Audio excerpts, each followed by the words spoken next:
Bismillah. Assalamualaikum warahmatullahi wabarakatuh. Alhamdulillahi ala ihsanih wa syukru lahu ala taufiqihi wa amtinanih. Ashhadu an la ilaha illallah wahdahu la syarika lah wa ashhadu anna Muhammadan abduhu wa rasuluhu ad-da'i ila ridwanih. Allahumma salli wa sallim wa barik wa zid wa an'im wa ala alihi wa sahbihi wa ikhwanihi. Qala Allah Ta'ala fil Qur'anil Karim, ya ayyuhalladzina amanu taqullaha haqqa tuqatih wa la tamutunna illa wa antum muslimun. Amma ba'd. Qala Allah Ta'ala fil Qur'anil Karim, ya ayyuhalladzina amanu taqullaha haqqa tuqatih wa la tamutunna illa wa antum muslimun. Ma'asyiral muslimin, jemaah salat maghrib rahimani wa rahimakumullah. Mari kita kembali awali kajian kita pada malam hari ini dengan mengucapkan alhamdulillahi rabbil alamin, karena Allah azza wa jalla kembali mengumpulkan kita di dalam masjid ini dalam rangka untuk mempelajari ilmu agama. Karena mempelajari ilmu agama terutama berkaitan dengan ibadah yang wajib kita amalkan, maka hukum mempelajari ilmu tentang ibadah tersebut juga wajib. Sebagaimana sabda Rasulullah sallallahu alaihi wasallam, "Talabul ilmi fardhatun ala kulli muslim." Menuntut ilmu hukumnya wajib atas seluruh orang-orang Islam, orang-orang beriman. Kemudian salawat dan salam kepada Rasulullah sallallahu alaihi wasallam. Allahumma salli ala Muhammad wa ala ali Muhammad. Ma'asyiral muslimin ikhwani fid din wa akhwati fillah, a'azzani Allah wa iyyakum ajmain. Baik, kita kembali melanjutkan kajian kita masih membahas fikih as-siyam atau fikih puasa yang kita sarikan dari kitab Al-Fiqhul Muyassar. Yang mana pada pertemuan yang sebelumnya kita telah masuk pada poin yang keempat tentang keutamaan puasa di bulan Ramadan serta hikmah disyariatkannya puasa di bulan Ramadan tersebut. Nah, sekarang kita masuk kepada permasalahan yang kelima. Qala al-musannifu rahimahumullah, berkata al-musannifun, ya, para penulis, karena buku ini tidak ditulis oleh satu orang namun ditulis oleh sekelompok para peneliti, para profesor ya, di bidang fikih di Saudi Arabia. Mereka berkata al-mas'alatul khamisah, permasalahan yang kelima tentang puasa, yaitu syurutu wujubi siyami Ramadhana, syarat-syarat wajibnya puasa di bulan Ramadan. Sebelumnya kita harus tahu dulu syarat itu apa sih. Syarat, ya, ini secara bahasa artinya tanda. Secara bahasa asal apa artinya apa? Tanda, alamah. Syarat itu ada beberapa bentuk plural atau bentuk jamaknya. Syarat itu bentuk singular atau bentuk mufrad, tunggalnya adalah syartun. Bentuk jamaknya bisa syurutun, bisa juga asyratun. Disebutkan di dalam hadis, makna kata syarat dimaknai dengan tanda. Dikeluarkan oleh Al-Imam Al-Bukhari dalam sahihnya, Rasulullah SAW bersabda, min asyratis sa'ati, di antara. Jadi min di sini Pak huruf jar yang maknanya adalah litabi'i. Apa artinya? Memberikan makna sebagian. Tabi'in itu diambil dari kata ba'dun itu sebagian. Artinya sebahagian tanda-tanda hari kiamat. Jadi dikatakan dalam teks hadis itu, redaksi hadis itu, min asyrati. Jadi asyrat itu jamak dari syarat. Diartikan dengan tanda. Karena memang secara bahasa syarat artinya apa Pak? Tanda. Min asyrati sa'ati. Di antara tanda-tanda dekatnya hari kiamat, kata Rasul, an yurfa'al ilmu. Ilmu agama diangkat. Padahal ilmu teknologi berkembang, namun ilmu agama diangkat. Maksud diangkat adalah orang sudah mulai sedikit minat mempelajari agama. Maka ini terbukti dengan data yang ada di lapangan, Pak. Coba Bapak survei. Jangan jauh-jauh aja. Disengeti aja. Jumlah santri di pondok dibandingkan dengan jumlah siswa di sekolah umum, mana yang lebih banyak? Gampang, Pak. Skalanya kalau kita adakan penelitian, skala kita kecil, sengeti. Jangankan sengeti lah, Pak ya. Di daerah sekitar sini RT di sini. Mana yang banyak anak-anak sekolah di sekolah umum atau pondok? Hah? Iya, ini menunjukkan kebenaran sabda Nabi ini. Nah, ini yang Allah muliakan. Karena memang tanda hari kiamat seperti itu. Kemudian yang dimaksud dengan diangkatnya ilmu juga adalah biqabdil ulama. Banyaknya para ulama rabbani, para ulama yang benar itu meninggal. Ya. Hanya diri yang Allah muliakan. Kemudian wa yathbutal jahlu, kata Rasul. Kalau ilmu agama diangkat, maka yang tersebar adalah kebodohan. Dan bodoh ini azab, Pak. Sudah pernah saya sampaikan, Pak ya, perkataan ulama salaf yang dinukilkan oleh Imam Ibnu Abdul Bar. Siapa itu Imam Ibnu Abdul? Ini ulama salafi, bukan ulama sekarang, Pak. Ulama yang hidup pada tahun, wafat aja ya, wafat pada tahun ya 463 Hijriah. Sekarang sudah 1447 Hijriah. Jadi sudah ratusan tahun yang lalu beliau. Beliau punya buku judulnya Jami'u Bayanil Ilmi wa Fadlihi. Kumpulan ya, penjelasan tentang ilmu. Jadi kalau Bapak ingin mengecas keimanan untuk memotivasi kita belajar ilmu agama, bagaimana keutamaan untuk ilmu, baca buku. Tapi saya belum dapat terjemahannya. Coba di googling aja, ketik terjemahan kitab Jami'u Bayanil Ilmi wa Fadlih. Apa judulnya? Bisa diulang? Jami'u Bayanil Ilmi wa Fadlih. 2 jilid ya. Tergantung cetakan. Kayaknya ada terjemahan bagus itu, Pak. Jadi beliau menukilkan ucapan ulama salaf. Ahli hikmahnya ulama salaf itu. Beliau mengatakan waqalu, dan mereka berkata, ini nukilan dari Imam Ibnu Abdul Bar ini. Dan mereka ulama salaf berkata, man hajaballahu anhu al-ilma azabahu bil jahli. Barang siapa yang Allah halangi seseorang dari menuntut ilmu agama, nah, artinya dia nggak mau menuntut ilmu agama, hanya alasannya, Pak. Ya kan, padahal pengajian cuma sekali sepekan ya. Ya, maka para ulama salaf mengatakan azabahu bil jahli. Allah azab dia dengan kebodohan. Jadi orang yang tak mau belajar ilmu menjadi bodoh dia terhadap agama, ini azab Allah juga rupanya.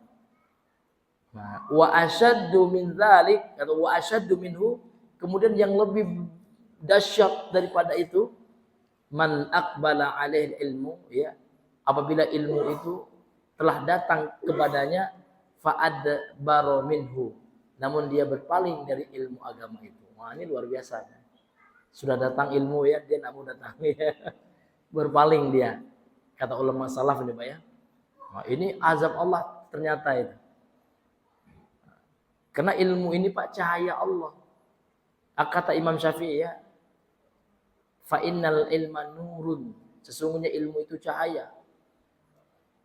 Wa nurullahi la yuhda lil asi. Cahaya Allah itu tidak dikasih kepada orang yang bermaksiat. Boleh jadi ya, orang yang malas untuk ilmu itu, Pak, ada maksiat yang dia belum taubat gitu ya. Sehingga berat kali nonton itu, Pak. Tapi kalau sekali nonton film India, Masya Allah ya. Aduh, ya, inilah ya nikmat dunia nih katanya. Nauzubillah. Makanya Pak, kita harus berusaha untuk meraih cahaya Allah itu. Walaupun kita tidak harus jadi ulama, tidak harus jadi ustaz, tidak. Tapi kita pelajari ilmu agama, minimal menerangi sebagai cahaya dalam kehidupan kita, menerangi langkah kita menjalankan aktivitas di dunia ini. Ini Bapak Ibu yang dimuliakan oleh Allah Azza wa Jalla. Taib, kemudian syarat lagi, Pak ya. Syarat menurut istilah para ulama usul fikih apa Pak? Nah, ini penting. Syarat itu adalah sesuatu yang apabila tidak ada syarat itu, maka yang disyaratkan juga tidak bisa dilakukan. Nah, ma yalzamu, kalau dalam ibarat ulama usul fikih banyak, ma yalzamu bi adamihil adam. Kalau tidak ada syarat itu, yang disyaratkan tidak ada juga. Contoh, syarat sah sholat apa Pak? Berwudu. Kalau tidak ada wudu, ya Pak, tidak bisa dia sholat. Sholat itu yang disyaratkan, syaratnya wudu. Tapi wala yalzamu, namun tidak mewajibkan, tidak mengharuskan biwujudihil wujud, ya, dengan keberadaan syarat itu harus dilakukan yang disyaratkan. Paham ya? Contoh, orang berwudu apakah harus sholat? Belum tentu. Boleh jadi orang wudu untuk apa? Untuk mau tidur dia. Karena kalau kita mau tidur malam itu disunahkan untuk apa? Berwudu. Maka saya ulang lagi Pak ya. Syarat menurut ulama usul fikih, sesuatu yang apabila tidak ada, yang disyaratkan tidak ada juga. Karena syarat itu Pak, sesuatu yang harus ada dalam sebuah ibadah. Kalau tidak lengkap syaratnya, ibadah itu tidak sah dikerjakan. Tapi kalau syaratnya ada, tidak mengharuskan ada pula yang disyaratkan. Nah, contoh syarat apa Pak? Satrul aurah. Ini saya ambil contoh dalam sholat gitu ya. Salah satu syarat sah sholat adalah satrul aurah, menutup aurat. Apakah orang menutup aurat harus wajib sholat? Enggak. Iya kan? Tapi kalau orang tidak menutup aurat, tidak sah sholat dia. Paham tuh? Ya, apa ya? Iya. 6 itu makna syarat menurut istilah, supaya kita tahu apa itu syarat, karena kita akan membahas di sini syarat. Kemudian syarat itu Pak ada 2 Pak. Syarat itu dibagi 2. Ada yang disebut dengan istilah syarat sah.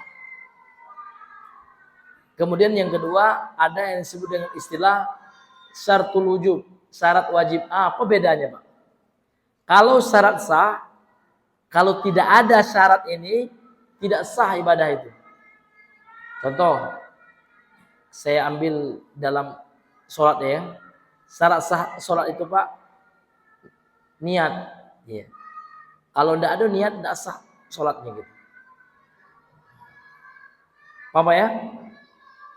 Tapi kalau syarat wajib, kalau tidak atau kalau belum terpenuhi persyaratan itu belum wajib baginya, tapi sah. Contoh, anak kecil yang belum baligh itu belum mencapai atau belum terpenuhi syarat wajib untuk sholat. Anak kecil ya Pak ya, yang belum baligh, tapi dia sudah mumayyiz. Tapi kalau anak kecil itu sholat, apa hukum sholatnya? Sah. Walaupun dia belum wajib atasnya. Ini beda Pak ya, antara syarat sah dengan syarat wajib. Apa ya? Kalau syarat sah itu Pak, kalau tidak ada syarat itu tidak sah. Tapi kalau syarat wajib, kalau belum terpenuhi syarat itu belum wajib, namun sah. Nah, apa ya Pak ya? 6. Nah, sekarang baru kita masuk kepada syarat ya puasa Ramadan. Qala al-musannif rahimahullahu taala, berkata penulis yang dirahmati oleh Allah Subhanahu wa taala, yajibu siyamu ramadhana ala man tawafarat fihi syurutut taliyatu. Wajib puasa Ramadan atas siapa saja yang telah terpenuhi syarat-syarat berikut. Ya. Namun di sini Pak tidak dibedakan nanti mana syarat wajib dengan syarat sah. Nanti saya yang membedakan ya mana syarat sah dengan syarat wajib. Karena harus kita bedakan dulu Pak ya pengertiannya. Tadi mudah-mudahan Bapak paham semua ya perbedaan antara syarat sah dengan syarat wajib. Kalau syarat sah itu Pak, kalau tidak ada syarat itu tidak sah ibadah. Kalau syarat wajib itu kalau tidak ada syarat itu belum wajib, sah saja. Tapi kalau sah-sah selama dia sudah mumayyiz. ya? Iya. Yang pertama adalah al-Islam. Islam. Nah, kalau Islam ini Pak, syarat sah dan syarat wajib gitu ya. Orang kafir tidak wajib puasa sekaligus tidak sah gitu ya. Jadi dua-duanya masuk ini. Maka di sini penulis mengatakan al-Islamu fala yajibu, tidak wajib, wala yasihu, dan juga tidak sah as-siyamu, berpuasa, minal kafiri, dari orang kafir. Jadi kalau orang kafir ngotot nak puasa tidak sah. Harus mu'allaf dia. Harus masuk Islam. Ya. Li'anna siyama ibadatun, karena puasa itu ibadah. Wal ibadatu, dan ibadah tersebut la tasihu minal kafiri, tidak sah dikerjakan oleh orang kafir. Jadi kalau ada orang kafir sedekah Pak, tidak terhitung sedekah itu. Nah, itu hanya humanity, kemanusiaan saja. Iya. Makanya orang kafir kan bangga dia. Ini kemanusiaan. Karena mereka menganggap kemanusiaan itu lebih tinggi daripada agama. Ya. Itu prinsip orang kafir. Ya, kalau kita enggak. Kalau umat Islam, agama itu nomor satu. Mudah-mudahan juga negara kita berprinsip seperti itu. Karena sila pertama dalam Pancasila adalah agama. Karena ketuhanan yang Maha Esa itu inti dari agama kita. Tauhid, ya. Mengesahkan Allah. Maka kita mesti berbangga juga. Negara kita ini mendukung inti dari agama Islam. Rukun iman yang pertama tauhid. Beriman kepada Allah. Orang tidak akan dikatakan beriman kepada Allah kalau tidak yakin Allah itu Esa, ya tak? Iya kan? Karena beriman kepada Allah itu diantara unsur yang harus terpenuhi, beriman akan keesaan Allah. Kemudian dalam rukun Islam yang pertama juga tauhid juga, mengucapkan dua kalimat syahadat, asyhadu alla ilaha illallah, ini persaksian akan keesaan Allah. Nah, jadi ya negara kita ini Pak, masya Allah, ya, karena dasar negara kita secara kasat mata gitu ya, ketuhanan yang Maha Esa, masya Allah, itu tidak ada salah dengan kata-kata itu, ya kan? Kalau kita terjemahkan ke dalam bahasa Arab, ketuhanan yang Maha Esa itu artinya ilahun wahid. Ilah itu artinya Tuhan, ketuhanan itu ilahiyah. Ilahun wahid atau ilahun ahad. Iya. Ini hadirin yang Allah muliakan. Jadi kita kembali kepada pembahasan kita. Jadi orang kafir tidak sah ibadahnya, Pak. Iya. Karena Islam itu syarat sah ibadah. Nak sholat kita harus muslim. Nak zakat harus muslim, apalagi puasa juga. Maka orang yang berpuasa, kalau mau puasanya Allah terima, maka syarat yang pertama harus apa, Pak? Ya, muslim. Muslim pelakunya, Islam agamanya. Kemudian yang kedua, al-bulughu baligh. Baligh ini syarat sah atau syarat wajib, Pak? Syarat wajib. Asantan. Bagus. Artinya orang yang belum baligh, ya memang belum wajib puasa atasnya. Artinya kalau dia tidak berpuasa karena belum baligh, tidak berdosa dia. Tapi kalau seandainya dia tetap berpuasa karena dia sudah mumayyiz walaupun belum baligh, sahkah puasanya, Pak? Sah. Nah, ini Bapak Ibu yang Allah muliakan. Maka kalau kita ingin melatih anak kita berpuasa walaupun anak kita umur 7 tahun, karena mumayyiz itu, Pak, mumayyiz itu minimal usia 7 tahun. Dalilnya ada. Dalilnya dalam hadis sahih ketika Rasul bersabda kepada para sahabatnya, muru auladakum bis salati wahum ya abnaus sab'ah.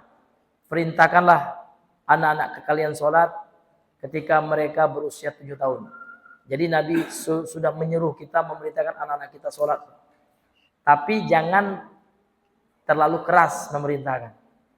Kalau anak kita tidak mau ya udah, karena belum balik juga. Tapi kalau sudah berusia 10 tahun itu agak tegas. Wadribuhum, pukullah mereka. Namun mukul di sini jelas oleh para ulama, pukulan yang mendidik. Ghairu mubarrih, yang tidak berbekas. Ya, bukan mukul emosi Pak ya. Ngampar anak sampai biru itu haram, tidak boleh.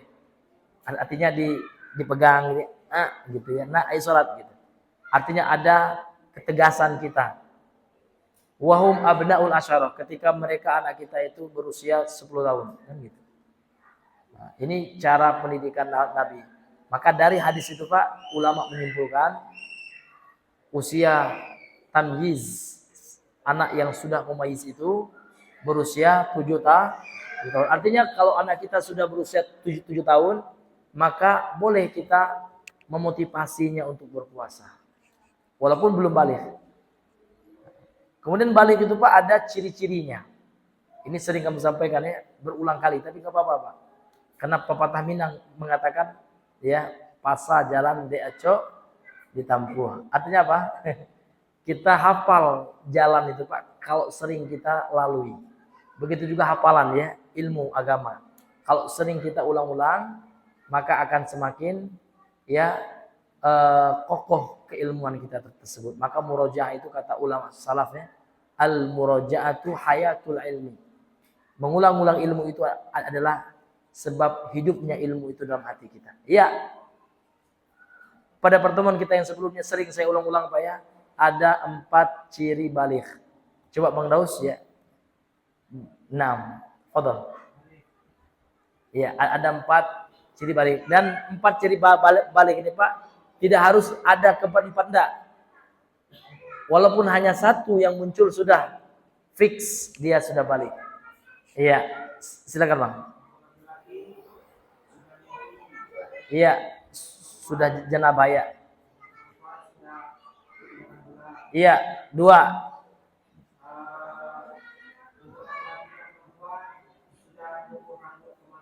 Iya, 3. 1 lagi.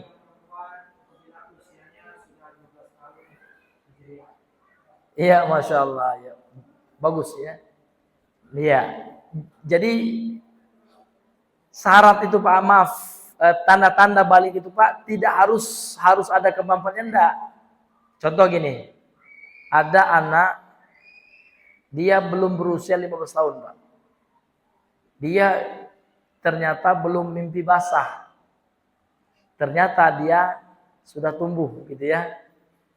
Sya'rul anah pakai ain Pak ya. Itu namanya bulu kemaluan ya. Sya'rul anah kan gitu. Telah tumbuh itu Pak, ini dikatakan balik. Tumbuhnya bagaimana Ustaz ya? Walaupun halus ya. Asalkan tumbuh Pak. Tidak harus yang sudah apa? Tidak harus yang sudah mekar ya, enggak. Walaupun tumbuh halus-halus ya Pak, ini ilmu ya. Ini juga sudah balik gitu. Nah, tapi kalau seandainya ada anak kasus supaya dia belum mimpi basah, dia wanita misalkan, haid pun belum, telat mungkin haidnya. Belum tumbuh juga, maka genapkan usianya 15 tahun. Seperti itu Pak ya. Nah, namun usia 15 tahun ini betul yang kata beliau, patokannya bukan usia Masehi Pak. Jadi patokannya adalah tahun Hijriah. Jadi wajib kita tahu Pak, tanggal berapa anak kita lahir tahun Hijriahnya. Ya, kalau anak saya Pak, ya lupa saya. Soalnya pernah dicatat, tapi karena tidak diulang-ulang ya lupa juga. Ya, mudah-mudahan Bapak nggak lupa Pak, ya ingat. Kalau Bang Daus ingat nggak anaknya tahun berapa ini? Khadijah lahirnya. Berarti 9 Dzulhijjah ya. 1446. Tahun kemarin atau tahun sekarang? Tahun kemarin. Oh, berarti Masya Allah 9 Dzulhijjah ya. Iya, Masya Allah. Ya. Nah, ini Pak, bagus ya. Kita harus catat. Kalau saya udah catat juga tapi lupa.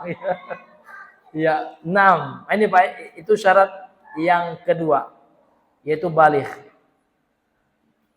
Maka beliau mengatakan di sini fala yajibu siyamu, tidak wajib berpuasa ala man lam yablugh haddat taklifi, atas setiap orang yang belum mencapai batasan taklif. Taklif itu apa Pak? Beban syariat. Nah, taklif itu artinya beban syariat. Orang yang dibebani syariat bahasa Arabnya mukallaf. Jadi mukallaf itu Pak, orang yang dibebani syariat. Ada kesalahan para penceramah Pak ketika mengutip ayat Al-Quran. Ketika momen bencana. Contoh ya, seorang penceramah ini lagi menghibur orang yang terkena musibah. Sabar Pak katanya.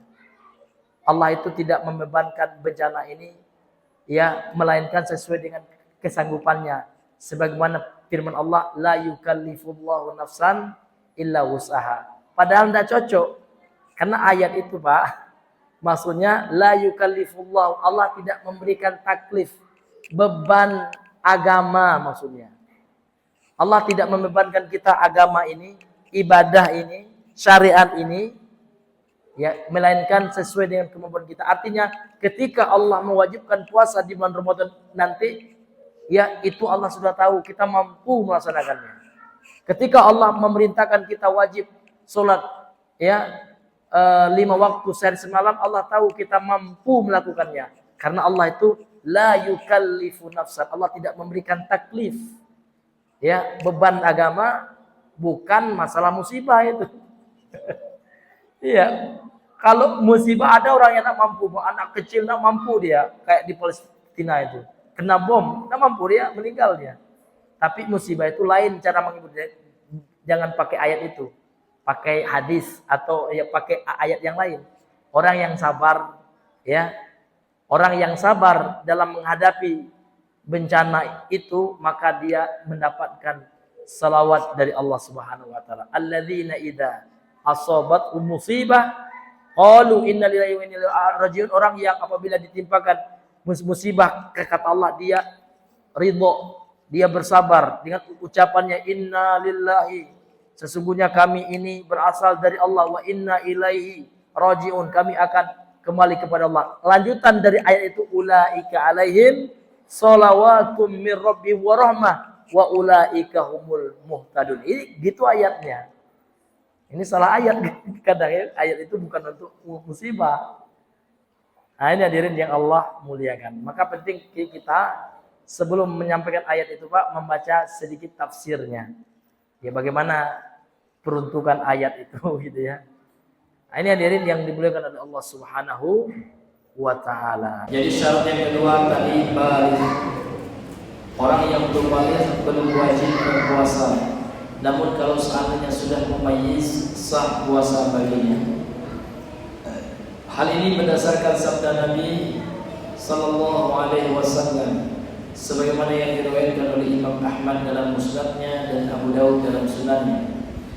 Ya qaulihi sallallahu alaihi wasallam, berdasarkan sabda Nabi sallallahu alaihi wasallam, rufi'al qalamu an salasatin, diangkat pena, maksudnya tidak dicatat oleh malaikat, dari 3 golongan manusia.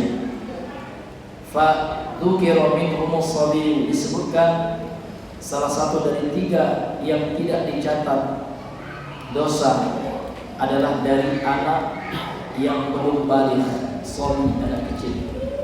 Hatta yahtalima, sampai dia muhtalim. Muhtalim itu artinya sudah ia baligh, ditandai dengan diantaranya mimpi basah.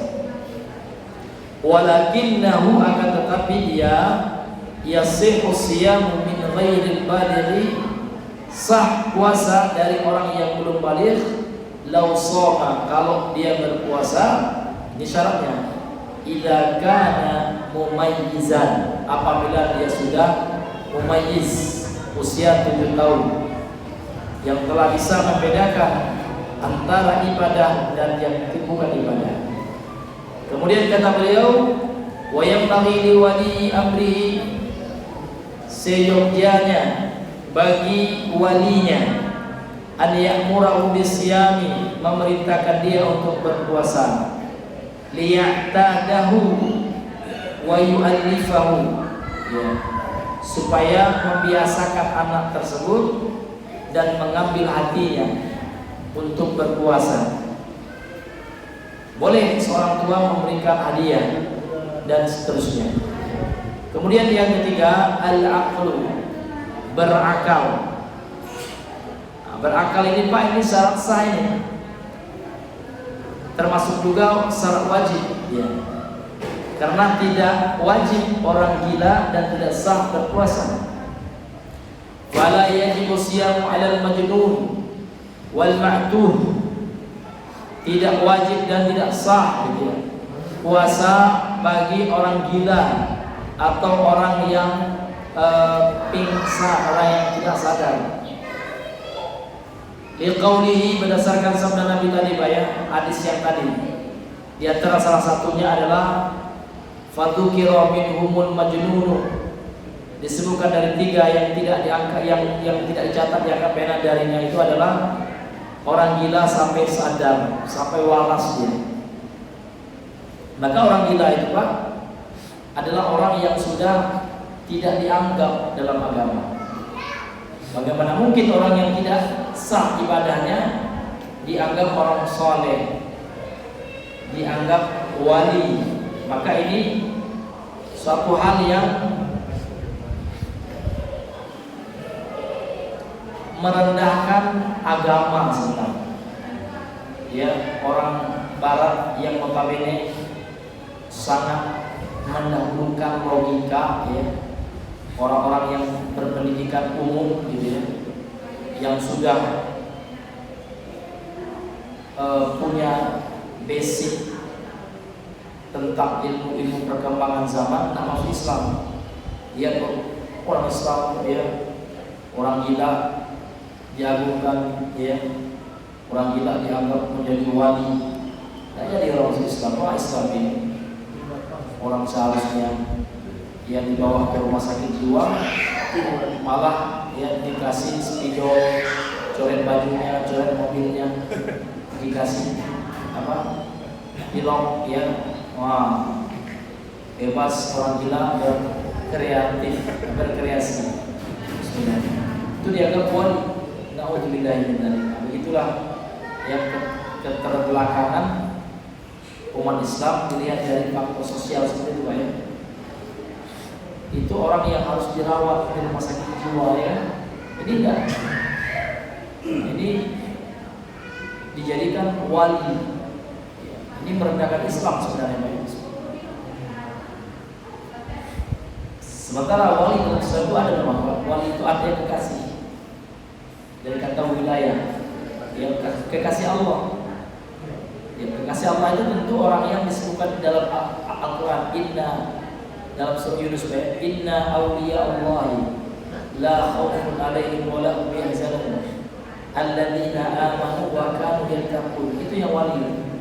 Allah mengatakan sesungguhnya para wali Allah itu tidak ada rasa takut mereka kelak di akhirat, karena Allah akan memberikan kebahagiaan berupa surga.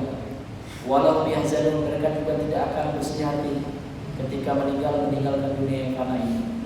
Siapa orang wali Allah itu? Siapa wali Allah itu? Allah sendiri yang menyatakan alladzina amanu, yaitu orang-orang yang beriman. Orang beriman ini wali Allah semuanya.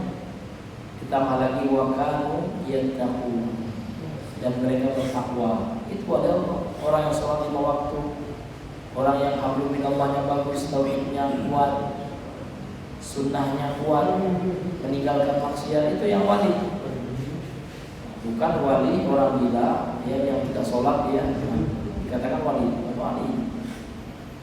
Nah, ini hadirin yang Allah muliakan. Iya, jadi syarat yang ketiga Pak, berakal. Orang gila tidak sah berpuasa. Kemudian yang keempat, as-sihhatu, sehat. Namun sehat ini Pak syarat wajib. Kalau orang sakit dipaksakan puasa misalkan, sah nggak puasanya? Sah. Karena sehat itu bukan syarat sah.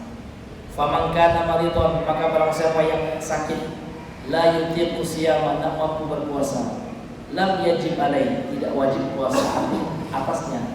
Wa in shoma, dan seandainya dia tetap berpuasa, shahha siyamu, sah puasanya.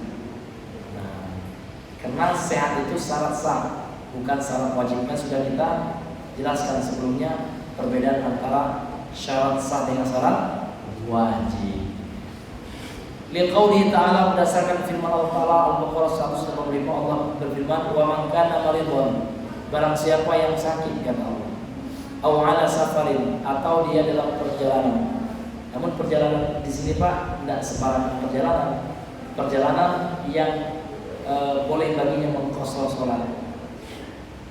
Secara kebiasaan ada disebut oleh para ulama fuqaha, ya, ulama fikih, secara uruf, yang kebiasaan ulama itu Pak, dianggap orang itu safar apabila telah menempuh 80 kilo perjalanan minimal.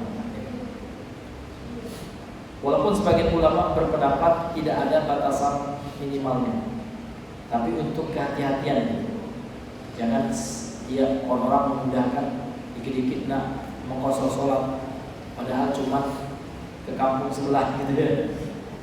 Maka para ulama, ya, secara tradisi, kan tradisi itu Pak ada yang tidak bertentangan dengan agama, boleh, ya kan? Nah, maka sebagian mayoritas ulama yang berpendapat, ya, menempuh perjalanan minimal 50 km itu baru dianggap dia safar. Kemudian Allah mengatakan fa'iddatun min ayyamin ukhra, maka dia bayar, dia puasanya pada hari yang lain ketika dia telah sembuh atau ketika dia telah kembali dari safarnya. Namun safar itu bukan syarat sah. Kalau ada orang yang tetap, ya, ingin berpuasa meskipun safar, jangan pula kita sengaja Pak, ini kan sunnah, tidak berpuasa ke safar, itu salah juga. Hargai orang. Mungkin ada di samping kita orang yang tetap berpuasa, kita sengaja pula, itu kurang, ya, hikmah. Ini hadirin yang Allah muliakan. Iya, kalau kita tidak puasa, ya, jangan depan orang gitu. Jangan di khalayak ramai, jangan di soal kamera, ya kan? Iya. Minumlah kita, subhanallah, ini lagi belum puasa soalnya Pak. Karena dalam agama kita boleh yang ngotot berpuasa, boleh hukumnya, tidak haram. Kecuali yang haram itu Pak, ada memang kasusnya. Orang sudah dan toyo-toyo udah kelar betul ya, sampai pisah dia. Tapi saya tetap berpuasa Pak, itu tidak boleh. Memang ada hadisnya, nanti akan kita bacakan, ya, kalau kita lalui hadisnya seperti ini. Nah, ini Bapak Ibu yang Allah muliakan. Artinya Pak, ada perkara-perkara itu Pak, kita harus menjaga perasaan orang gitu. Iya, karena Islam ini dia menjaga juga menganjurkan pemeluknya untuk menjaga perasaan orang. Iya, ini hadirinnya. Walaupun kita misalkan mengambil rukhsah untuk tidak berpuasa, tidak apa-apa, bebas. Tapi jangan depan orang, itu maksudnya. Iya. Boleh jadi ada orang yang berpuasa di samping kita makam lahap, ya, bagaimana perasaan dia. Kalau kita makan, ya, kita coba di tempat yang nggak banyak orang, kan, seperti itu. Ini Pak. Nah, ini Bapak Ibu yang dimuliakan oleh Allah Subhanahu wa Ta'ala. Contoh orang buka warung juga. Memang kalau orang buka warung itu bilang, saya usahakan buka warung kan untuk ibu haid ini kan. Ibu haid kan boleh makan kan. Betul Pak. Tapi kan nggak semua orang haid di sini kan. Kita harus menjaga perasaan orang yang berpuasa. Ini poinnya itu poin menjaga perasaan. Iya, Islam itu, ya, mendidik pemeluknya punya perasaan. Iya, malu itu namanya malu. Apa kata Rasul? Fa illam tastahi fasna nasyita. Kalau kau tidak ada rasa malu, ya, bebas saja. Lakukanlah apa yang kau sukai, ya. Artinya harus ada malu kita. Memang, ya, kita ini ada rukhsah betul, ada uzur saja. Tapi kita menghargai, malulah sedikit orang juga mengatakan al-haya'u minan iman. Malu itu bagian dari iman. Malu itu kan perasaan ya Pak ya? Iya, artinya perasaan dalam Islam itu ada. Islam tidak mengajarkan kita tanpa perasaan, dan harus ada. Harus rasa pareso Islam itu harus ada. Nah, ini hadirin yang Allah muliakan. Maka kenapa kita tidak boleh memakai emas lagi-lagi atau makan dengan bejana yang terbuat dari emas? Ada ilatnya ya? Ada sebabnya. Di antara ilatnya disebutkan oleh Imam Syafi'i, kalau saya tidak salah ya, atau Imam Nawawi dan Madhab Syafi'i itu dalam rangka untuk menjaga perasaan orang miskin. Jangan kita mentang-mentang kayu kan, makan beda pilih dari emas gitu. Sementara ada orang yang untuk makan saja susah. Gitu kan. Jadi kita tidak makan di atas emas gitu. Jangankan beli emas orang yang tidak tidur ya, tak makan yang susah gitu. Ini orang kaya yang makan dengan bejana yang terbuat dari emas. Maka datanglah dan dalil ya larangan la ta'kulu ya.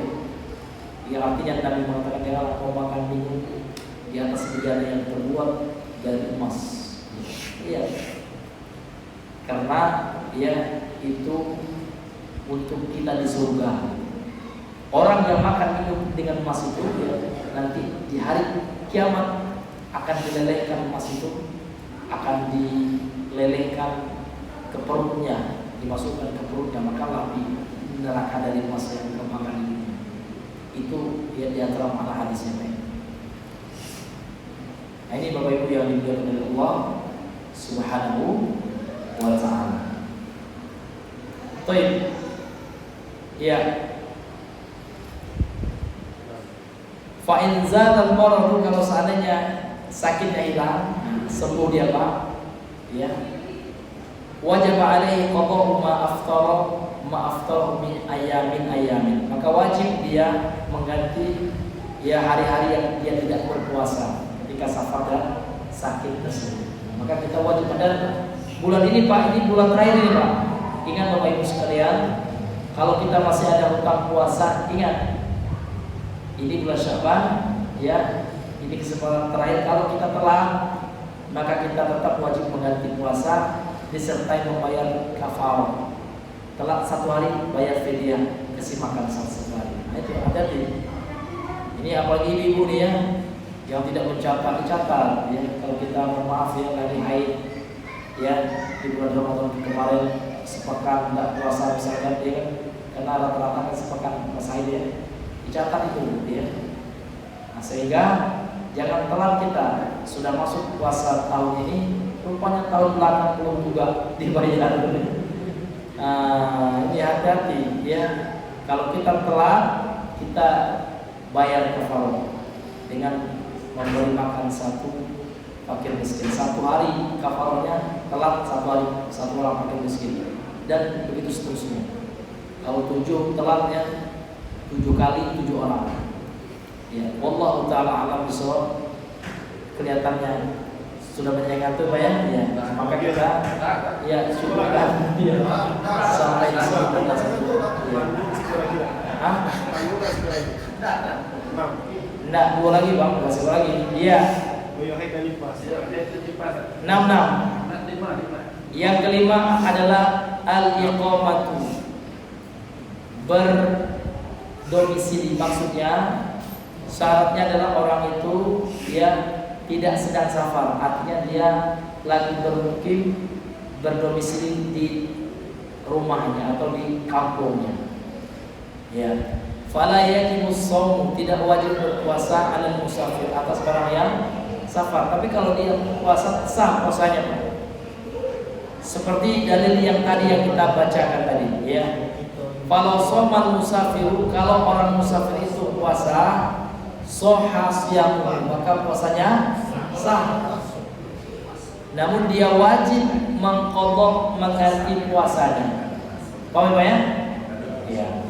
Terakhir ya. Al-qulubu minal haid wan nifas, bersih dari haid dan nifas. Fal haid wan nifasa'u la yajibu alaihi masyam. wanita haid dan nifas tidak wajib atas mereka berdua berpuasa.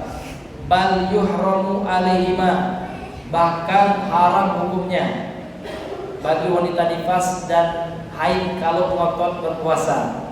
Sebagaimana sabda Nabi ya, Nabi mengatakan kepada istrinya, "Alaisa idza hadat lam tusalli?"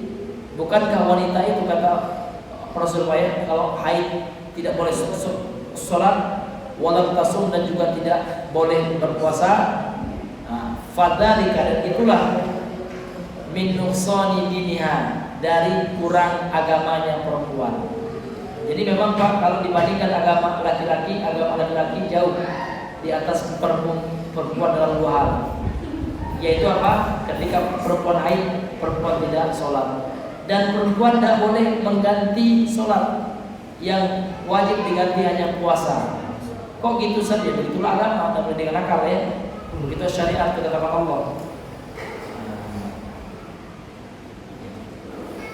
Wa yajibul qada'u 'alaihima, dan wajib mengganti atas mereka berdua, ini wanita haid dan nifas.